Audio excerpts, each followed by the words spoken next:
The Saddest Noise by Emily Dickinson.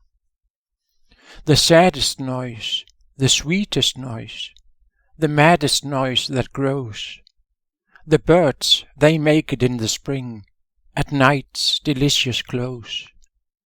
Between the March and April line, that magical frontier, beyond which summer hesitates, almost too heavenly near.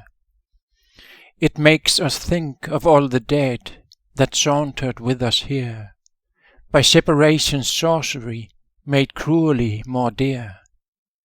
It makes us think of what we had and what we now deplore. We almost wish those siren throats would go and sing no more.